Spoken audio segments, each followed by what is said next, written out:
नमस्कार। कैसे हैं आप सब लोग? बढ़िया। मैं भी बढ़िया। ओके, यदि आप बढ़िया तो मैं भी बढ़िया। चलिए बच्चों, आज हम लोग पढ़ने वाले हैं ना राउल्ट का नियम और हेनरी के नियम का जो स्पेशल केस है ना उसको अध्ययन करने वाले हैं। और देखिए, आज तक इस टॉपिक तक हम लोग लगभग आपका जो चैप्टर है विलियन उसको 90% कवर कर चुके हैं। 10 to 15% बचा है, वो भी कवर कर लेंगे। और लास्ट में जो क्वेश्चन आंसर है वो भी करेंगे। ठीक है, फिर नेक्स्ट चैप्टर पर करेंगे।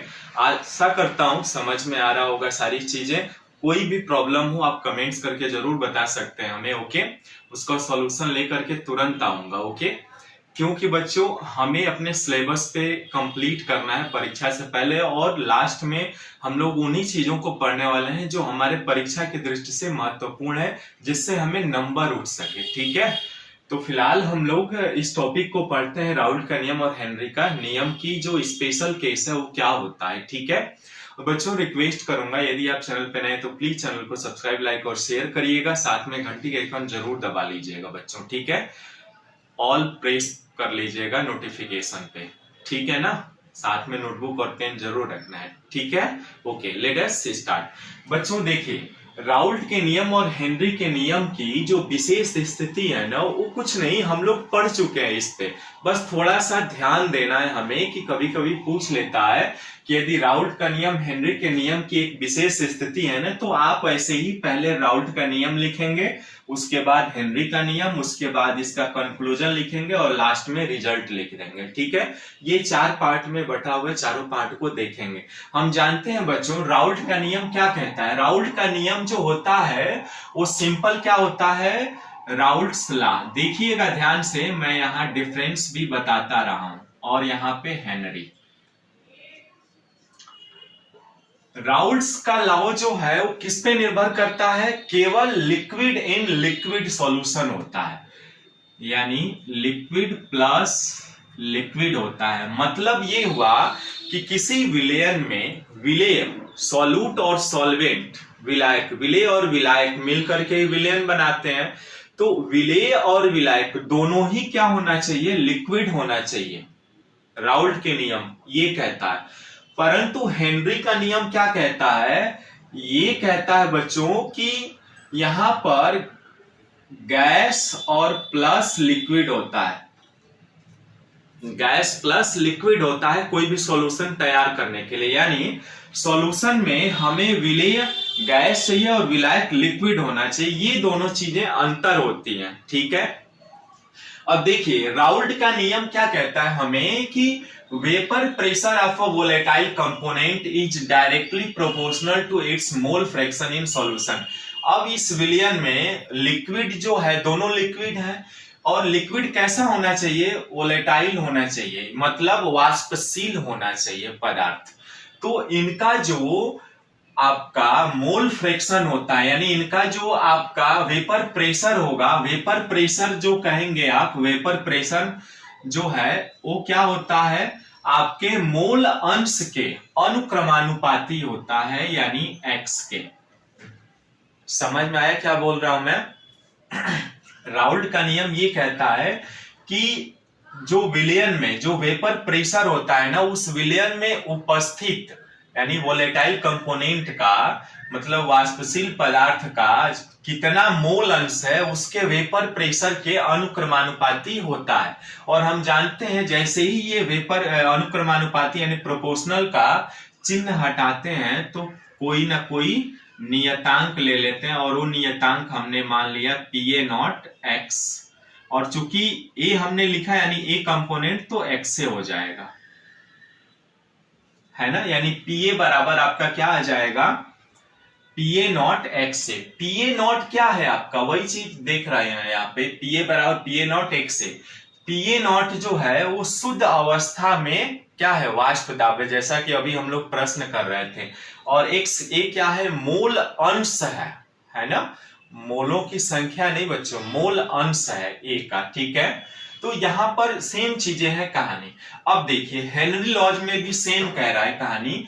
In case of gas in liquid, यानी गैस इन लिक्विड केस में one component is so much volatile. इसका कहने का मतलब यदि विलयन में दो पदार्थ हैं तो एक पदार्थ तो बहुत ज्यादा वाष्पशील होता है, बहुत अधिक वाष्पशील, यानी so much volatile, that is it exist as gas and vapour pressure of gas is directly proportional to mole fraction of that gas present in solution liquid. ठीक है, चलिए, इसके कहने का मतलब ये हुआ कि इन दोनों में देखिए, दोनों घटकों में एक आपका गैस होता है और दूसरा लिक्विड होता है।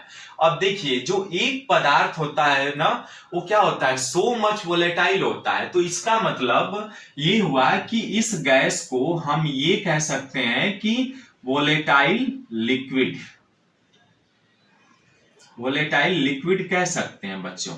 यानी इसका मतलब बहुत अधिक लिक्विड, वाष्पशील लिक्विड होता है और प्लस लिक्विड, बस थोड़ा सा अंतर है गैस का। यानी जितने में आपका वो जितना वोलेटाइल होगा उतना ही गैस फॉर्म में चलता जाएगा, उड़ता जाएगा, गैस में कन्वर्ट होता रहेगा, तभी तो उड़ेगा जब गैस में कन्वर्ट होगा। तो वही चीज यहाँ पे कह रहे हैं, और वही चीज जैसे यहाँ पे इन्होंने प्रेशर का कहा ना, वैसे ही ये कह रहे हैं कि जो इनका वेपर प्रेशर होता है वो डायरेक्टली प्रोपोर्शनल होता है एक्स के, यानी मोल अंश के। यदि मान लिया हमने ए कंपोनेंट है तो यहाँ पर P A is proportional to X है, या जब इस चिन्ह को हटाएंगे तो पी ए बराबर यहाँ पर कोई नियतांक ले लेते हैं के एच एक्स से। अब के एच क्या है, हेनरी नियतांक है। के एच क्या है बच्चों, हेनरी नियतांक। वही चीज यहाँ पे कह रहा है देखिए, और एक से क्या है, गैस है। ये गैस इन लिक्विड यहां पर आप लिख सकते हैं, गैस इन लिक्विड। ठीक है, तो वही चीज दोनों कह रहे हैं कि वेपर प्रेशर मोल अंश के समानुपाती होता है, यहां भी बस नियतांक में थोड़ा सा फर्क आता है। परंतु देखिए कंक्लूजन में क्या आता है, according to both Henry's law and Raoult's law, यानी हेनरी लॉ और राउल्ट लॉ के नियम के, दोनों के नियमानुसार The vapor pressure of gas is directly proportional to mole fraction। अब देखिए दोनों में तो वेपर प्रेशर ही है और डायरेक्टली प्रोपोर्शनल हो रहा है किसके, आपके मोल अंश के, यानी एक्स से के हो रहा है ना। देखिए दोनों में कंडीशन सेम है, यानी इसीलिए कह रहा है the only difference is in proportionality constant. अब इन दोनों में डिफरेंस क्या है बच्चों, केवल यहाँ नियतांक का है। यहाँ पर के एच ले रहा है, यहाँ पर पी ए नॉट ले रहा है। तो अब देखिए के H and P A not, इस स्थिति पर जैसे ही हम पहुंच रहे हैं तो यहां से हम कह सकते हैं कि Raoult's law become a special case of Henry's law.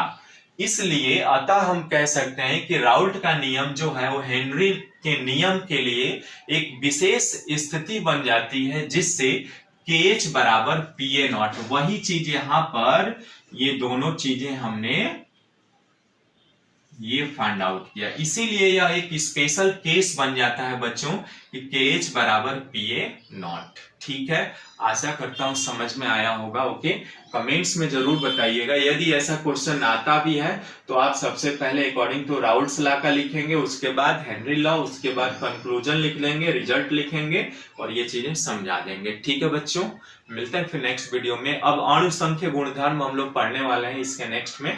ठीक है, आपके सारे एग्जाम्पल्स एनसीईआरटी के सारे इन टेक्स्ट क्वेश्चंस करा रखे हैं, प्लेलिस्ट में वीडियोज और लेक्चर्स अवेलेबल हैं, आप वहां से देखिए। नेक्स्ट में हम बढ़ेंगे आपके कोलिगेटिव प्रॉपर्टीज पे। ठीक है, नमस्कार।